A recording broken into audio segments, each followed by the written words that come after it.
Sweet surrender as I love, serve, and remember. Good morning, everybody. Woo, it feels so good to be here this morning. Yesterday left me feeling really, really good and really, really tired. So, I had to go home and just re-energize. And you know, that's not hard to do when somebody next to you in the room is barking.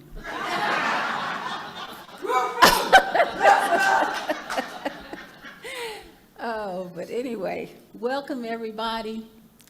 I have a really wonderful lesson for you this morning.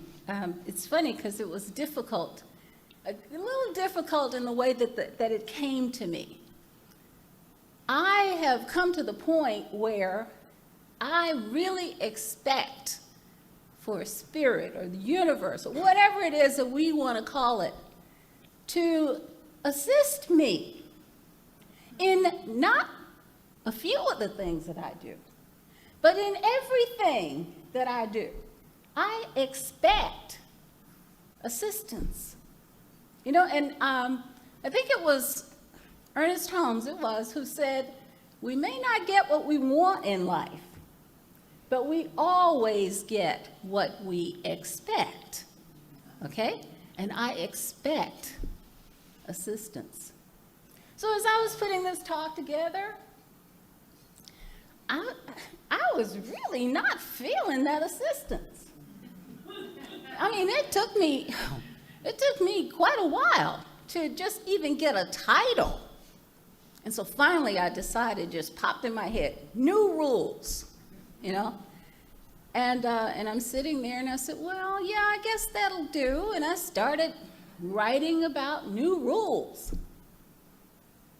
And I'm sitting there and it still just doesn't fit. I just felt like I was going in circles. And all of a sudden, the telephone rang.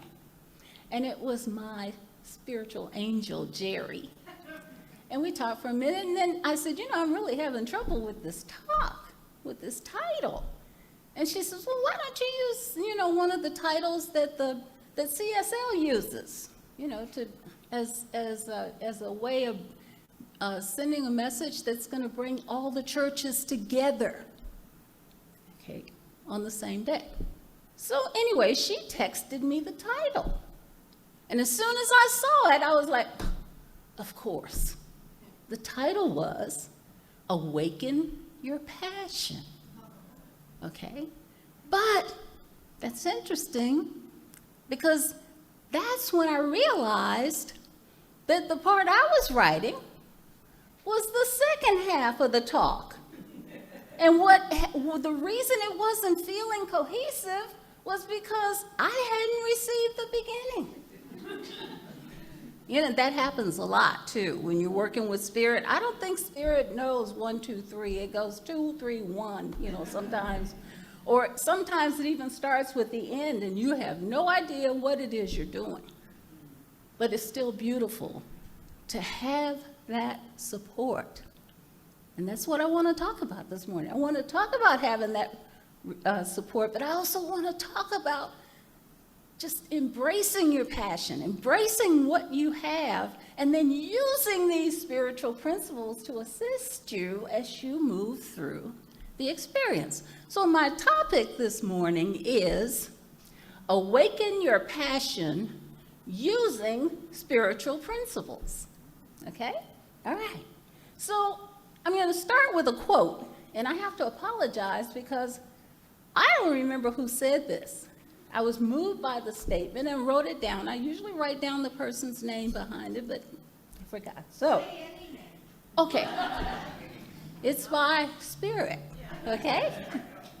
And it says, as we begin to realign with our truth, there's an awakening that is happening within us where we're beginning to understand that we are a part of something more.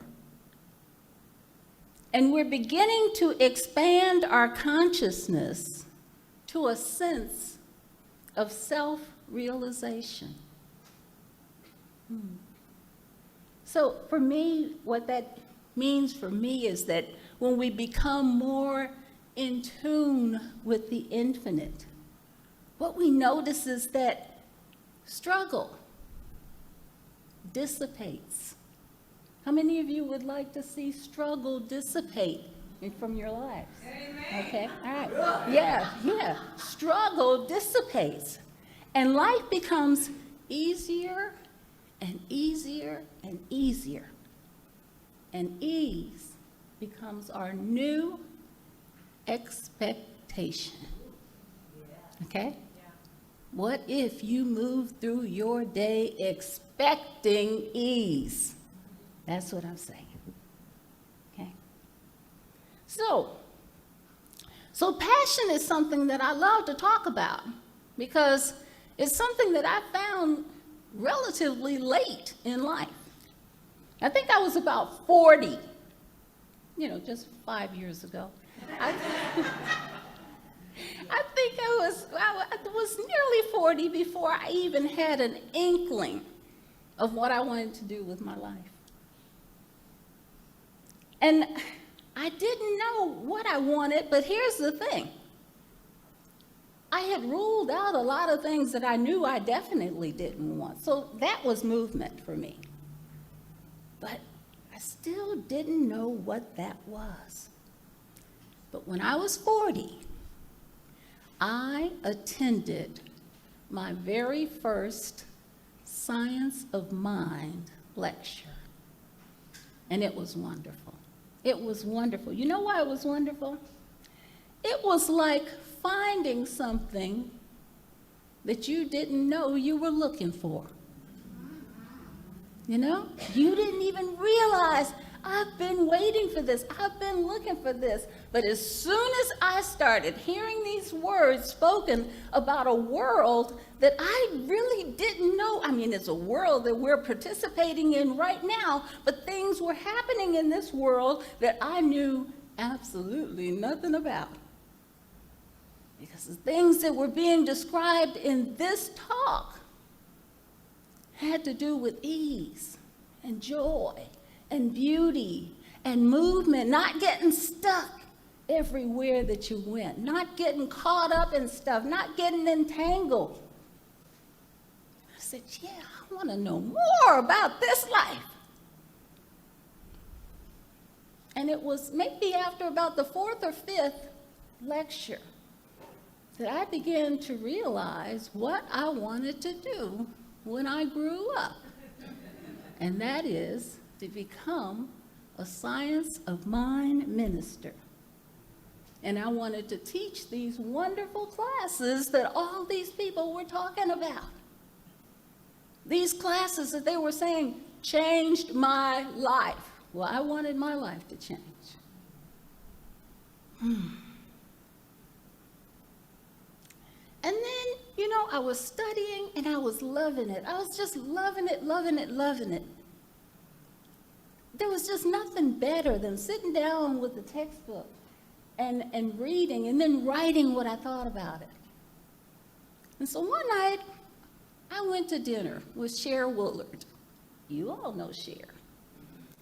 Okay, and I said to Cher, I said, don't you think it would be just absolutely wonderful to just do absolutely nothing but you're studying anytime you want, and you're working with clients and telling them the truth about who they are, and you're doing this every day. And she said, I don't remember the exact words, but she said, well, actually, it sounds more like what you'd like to do. And the funny thing was, in that moment, it hit me. That was what I wanted to do. That was exactly what I wanted to do. So why was I pawning off my dream life on Cher? Take that back, Dora. That's yours. That's yours. This is what you want from life. This is it how you want to spend your days. So I took all the classes, became a practitioner, and then I became a minister, and I settled into my passion, which was doing exactly what I just described. And it was wonderful. It was wonderful. So before I get too far, let me just tell you what passion is. I think the reading you heard this morning was absolutely beautiful in describing what it is. Panache Desai says, our passion is that which lights us up and allows us to connect with the divine. Wow. Spending time doing something that lights you up and that connects you to the divine sounded like something that was worth doing. What do you think? Yeah. So this makes it clear that our passion is not something that we ever want to ignore. We don't want to ignore this. And when we feel that, we want to acknowledge what we're feeling. We don't want to be afraid of it, and we don't want to step back. You know, a lot of times in my life before this time, every time something new came up for me, instead of moving forward, I was like Michael Jackson doing the moonwalk, stepping back, okay? Because that was scary. And anyway, how was I going to do that and still make a living? How was I going to do that and still be able to pay my bills? But you know what? The foreword of the Science of Mind textbook tells us something that I didn't realize. You know how you get a book and you just kind of skip the foreword and all that kind of stuff? Gene Houston said, the science of mind gives us passion for new possibilities, along with precise and clear directions for building a new matrix of mind and manifestation. Wow. Wow, a new matrix of mind and manifestations. You know, suddenly I was feeling like Neo, you know, taking the red pill. I was about to do something big, okay? I was embracing a passion to expand my thoughts and open to ideas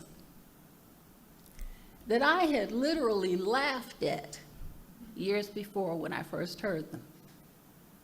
I laughed at these ideas. I said, what? This is gonna do what? And I'll be able to do what? And I'm just laughing because I'm saying, how could somebody be this? Well, I won't go there. But anyway, now all of a sudden I'm finding myself all enthusiastic about learning it and really enthusiastic about sharing it with other people. So that not just what I'm finding, they're going to find too. They're going to realize something about themselves they never knew before. They're going to realize that there is something wonderful going on inside of here in spite of what we may have been feeling before. So this teaching introduced me to a matrix, a model that illustrates how life has the capacity to shift us from ordinary to extraordinary just by thinking differently. Did you hear that? Just by thinking differently. I'm not talking about going out and getting a fourth job. I'm not talking about just working until your bones are exposed. No, I'm talking about just thinking differently. But to do that, I had to let go of the old rules that kind of lay down this regimen of time and hard work. And shifting to a higher level of consciousness involving a matrix of new rules that replace time and difficulty with clarity and ease. Wow. So what's your passion? What's your passion this morning? Because I want you to know it. I want you to open up to it. Because I'm going to give you some concepts that I learned from the new matrix that helped me to stand in that passion, that helped me to move through that passion without worrying about the outside stuff. Not worrying about, oh, what's going to happen if you don't do this, and what's going to happen if you don't do that. Because there's a part of us that a lot of us haven't used very much. It's called our IG, that's what I call it, our inner guidance.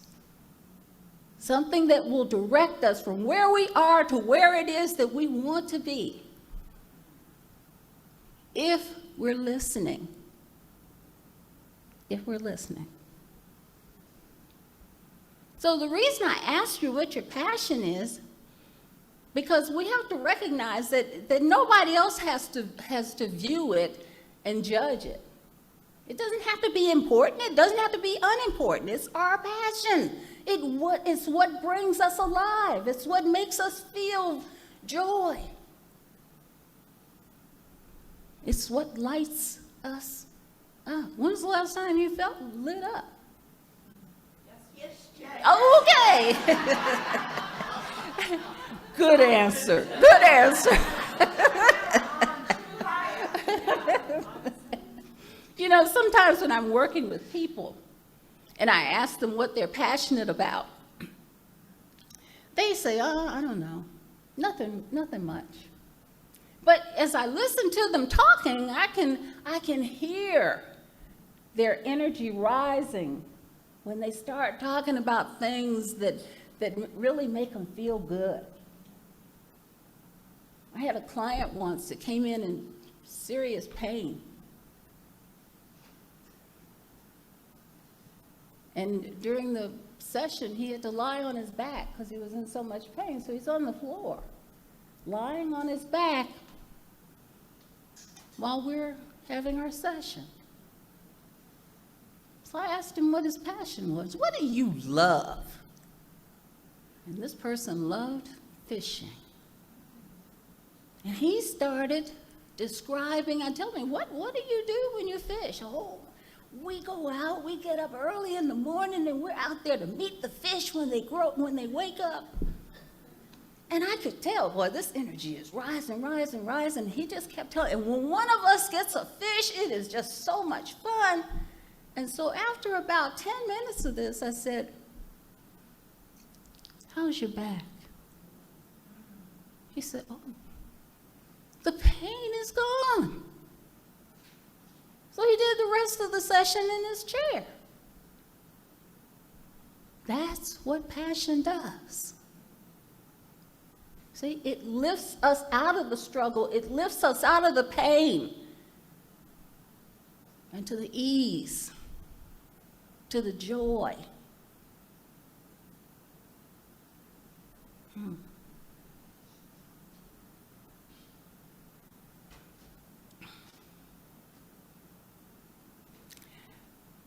I heard it said that you can always tell when someone loves what they are doing because you can see their spark.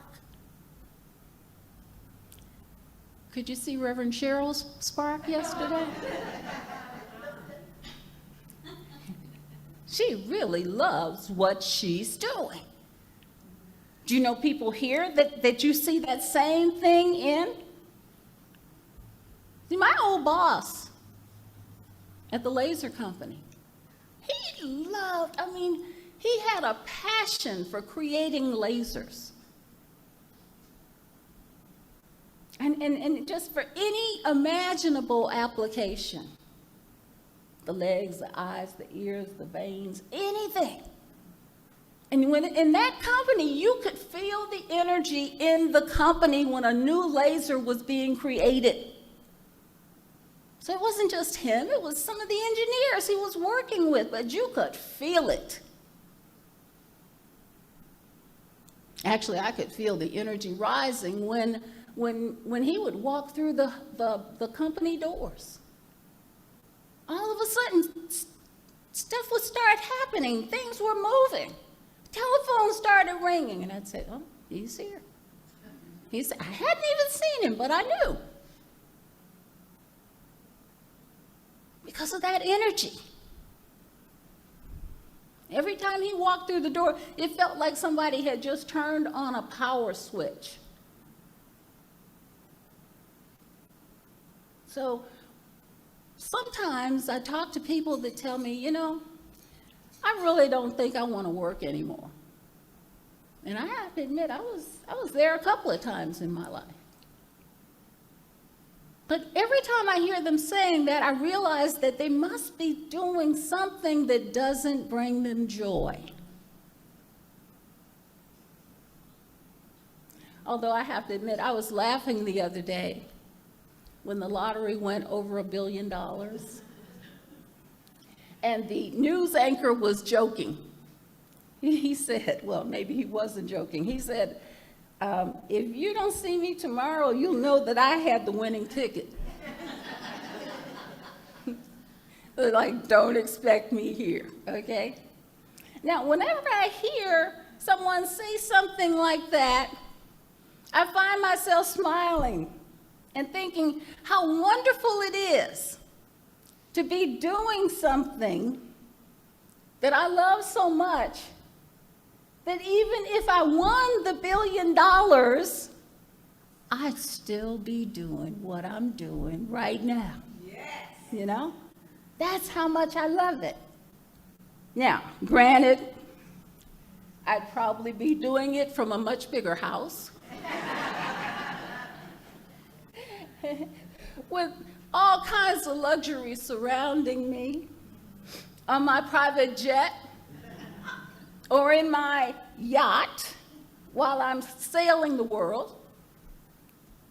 But you know what? I'd still be sitting with my computer, talking to people, reminding them about the truth of who they are. Because there's no greater gift that you can give to anyone that is greater than their truth.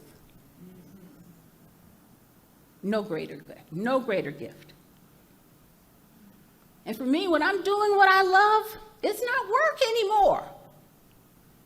My teacher, Dr. Carroll, used to say, we should create another word for work.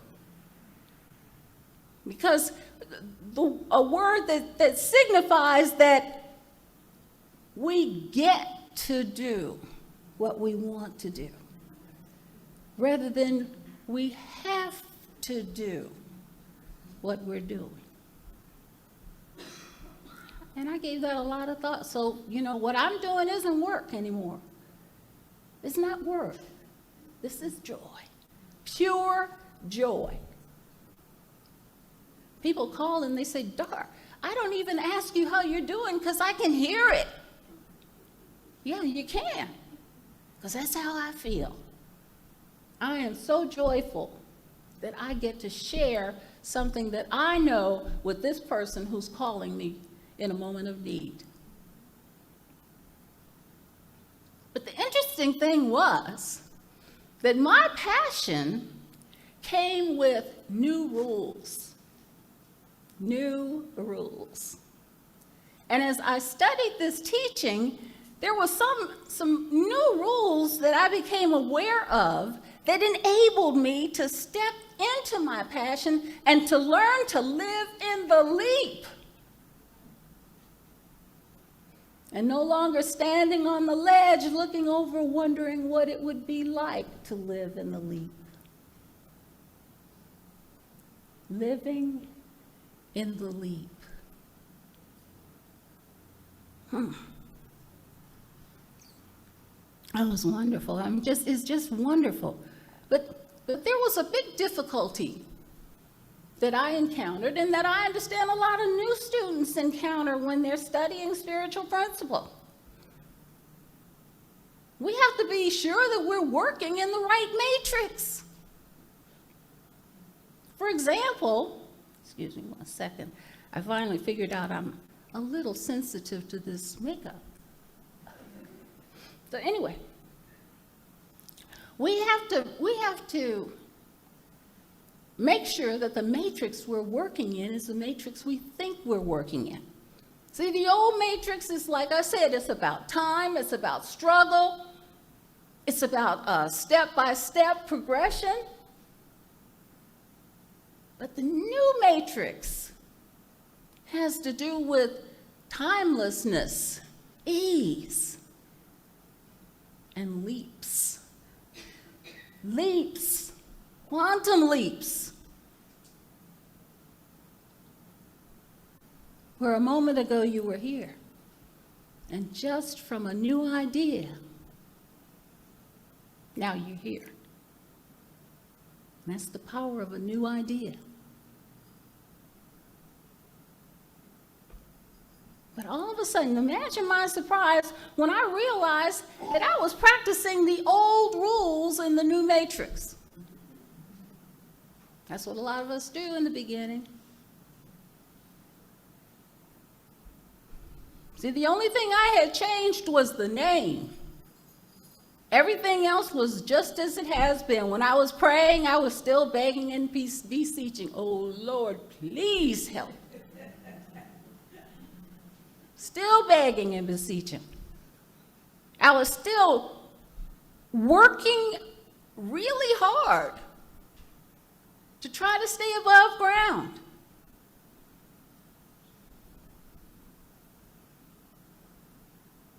I was working really hard in accepting what it was that I was teaching myself, and yet the old ideas seemed to be much, much more powerful than the new ideas.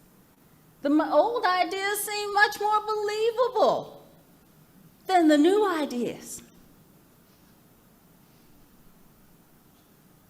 I was still trying to control everything. You know, I'd speak my word, and then I'd say, what do I have to do now? You know, I'm Johnny on the spot. I'm going to take care of this. That's not what we're doing, is it? I'm still trying to control it, but what did I need to remember? I had to let go of the control and embrace the power that was ready to take me into that new experience. See, I was still seeing myself as separate from the things I wanted to manifest. I had split energy. This was prosperity and this was me. This was health and this was me. I hadn't made the two one. And we know what Scripture tells us, when you make the two one, then you will know the kingdom. Still separated. And not only that, I didn't feel worthy of what I was calling forth. You know, I had to just be this person who had never done anything that anybody would question in order to be worthy of what I was calling for.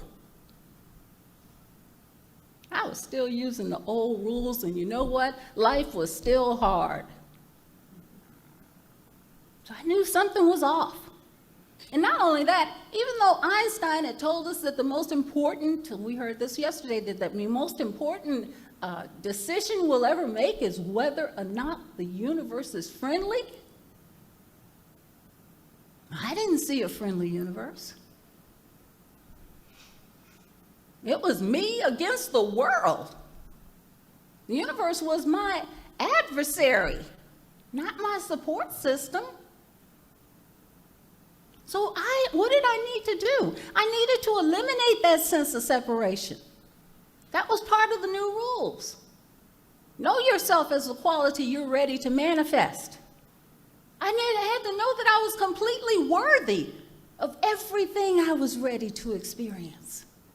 Now, not because of what I do or have done, but because of who I am. That's what makes me worthy.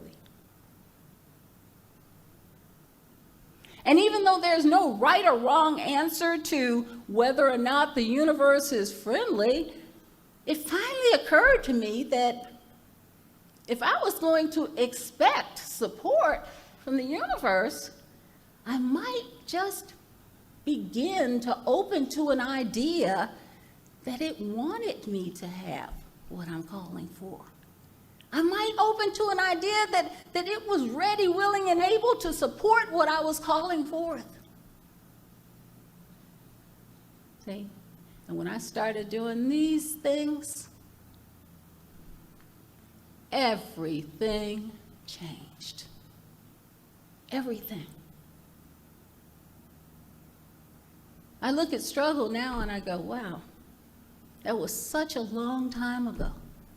And the only difference between then and now is because I know something different. I know who I am. I was remembering who I am.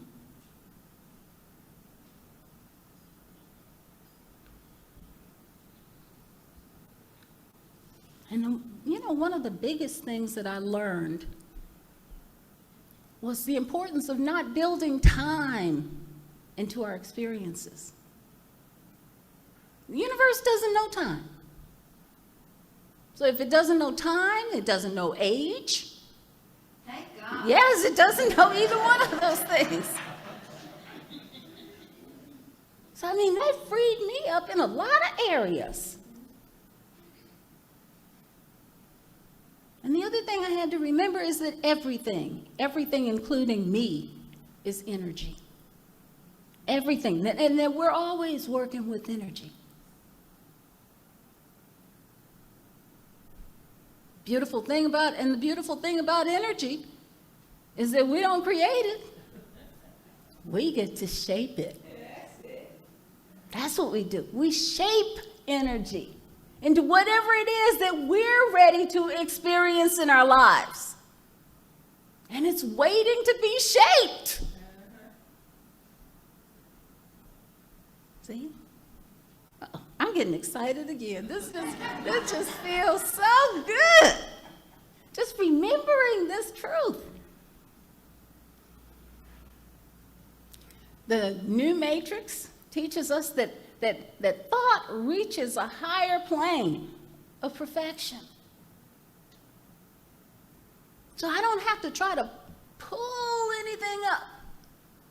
I don't have to fix anything. I don't even have to create anything. The only thing I'm required to do is whatever I'm looking at, if it doesn't look good, go higher. Go higher. Go to a place in mind where that problem doesn't exist.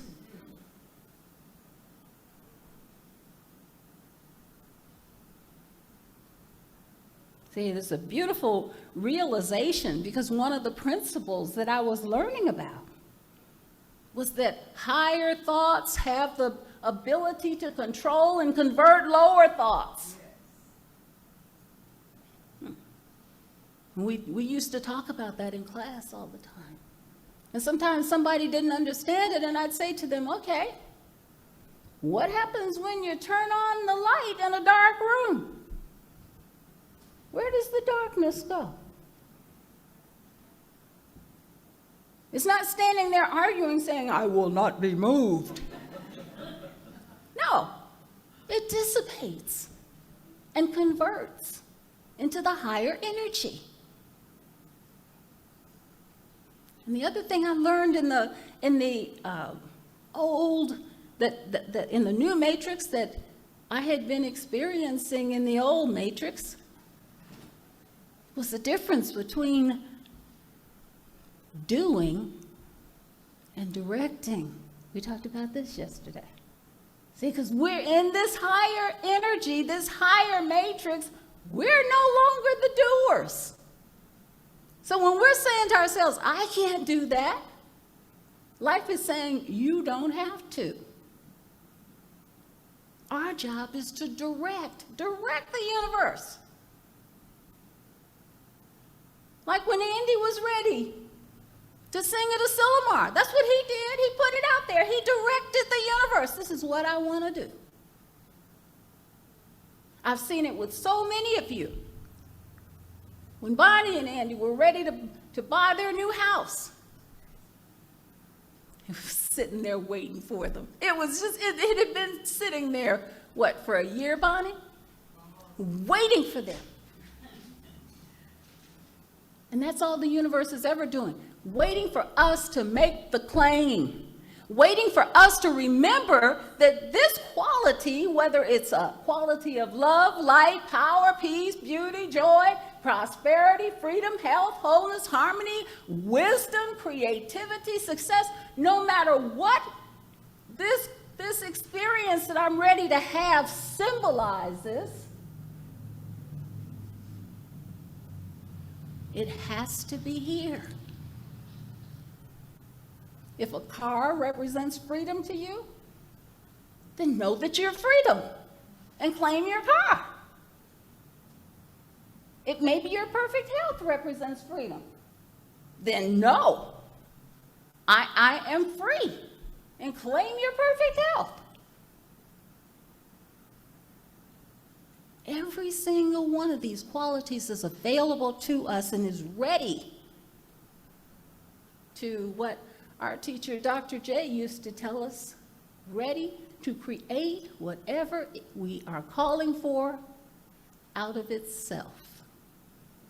It doesn't need anything else to create out of.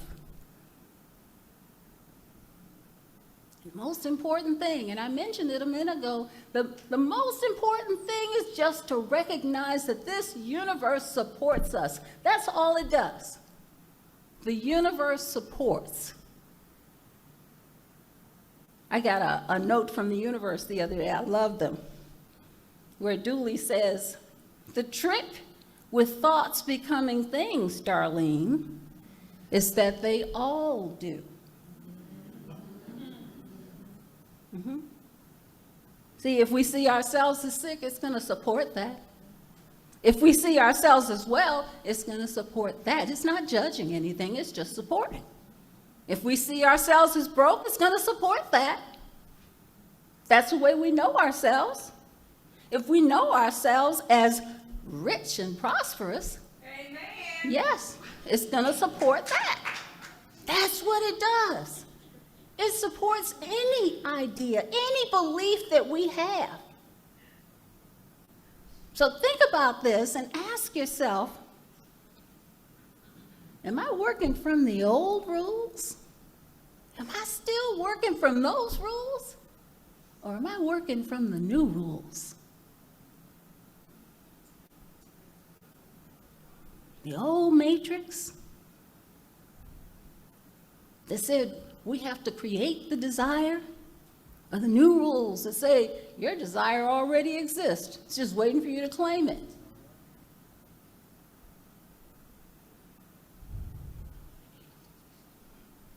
The old rules that say you'll believe it when you see it. So until I see it, don't come talking to me about that. The new rules say you'll see it when you believe it. There's the switch, right? See, that's what I'm talking about. All we're doing is thinking differently. All we're doing is incorporating new ideas.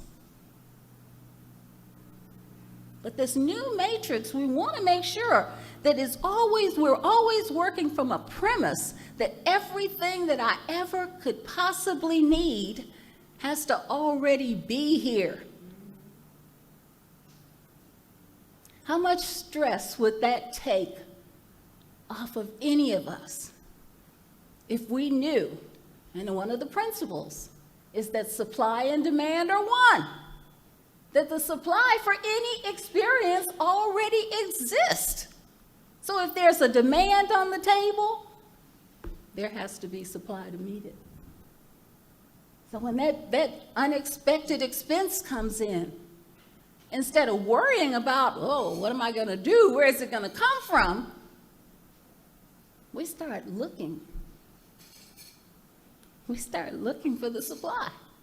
Show me the supply. Because it has to already exist.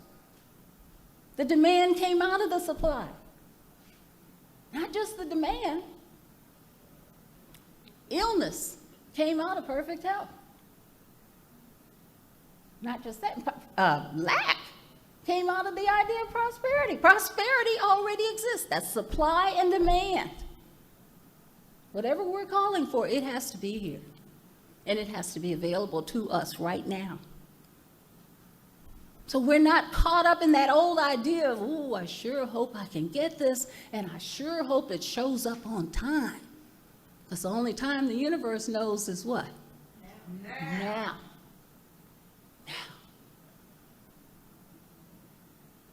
So that's what I wanted to share this morning. The new matrix, I think it's so fortunate that I experienced the new matrix at the same time that I experienced my passion. Because when I realized my passion, all of a sudden life was saying, yes, and if this is what you do, this is what I've got for you. That's the way it works.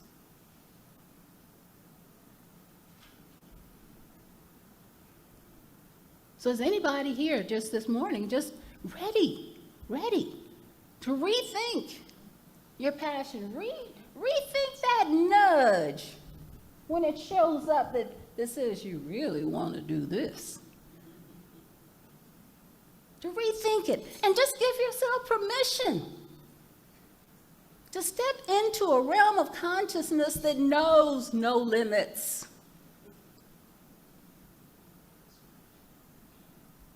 So open to your passion and let it fill you up, but open also to the new rules that will support you every step of the way. Don't fall into that old idea about the new rules that warn us that our passions mandate that we work night and day and sacrifice everything. That's what a lot of people have heard, and that's why a lot of people have been backing away doing the moonwalk with that passion.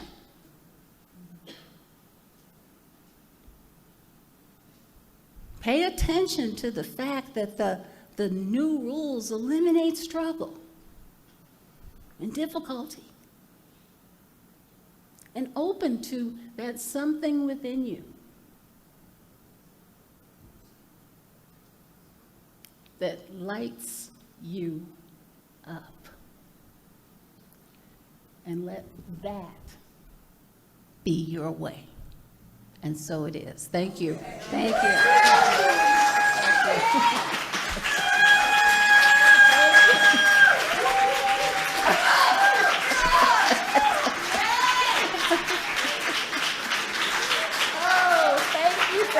Thank you. I feel so lifted. How about if we do a prayer? Let's do it. Okay, let's know in this moment that we are immersed in a field of infinite potential where all things are possible. All things are available to us this very moment. A field of potential where nothing has been left out. And it's forever calling, beckoning reminding us that before you call, I will answer. Whatever you're looking for, I've already provided. And to give ourselves permission to just trust that this power knows what to do and how to do anything that we give it to do. Because it does and it can. It does and it can. So I give myself permission, and I do it every day, to let go of the old rules when they come into my thoughts. And to embrace this new matrix with the new possibilities of a world that many of us have never even dreamed of. And yet, whatever it is that we're dreaming of is waiting for us in this moment to come true. Thank you, Dr. J. I give thanks in this moment for this understanding, for this realization, for this support. And I let it not make it, because I don't have to do that anymore. I let it be so. And so it is. I walk in God in all I do. I walk in God in all that I say.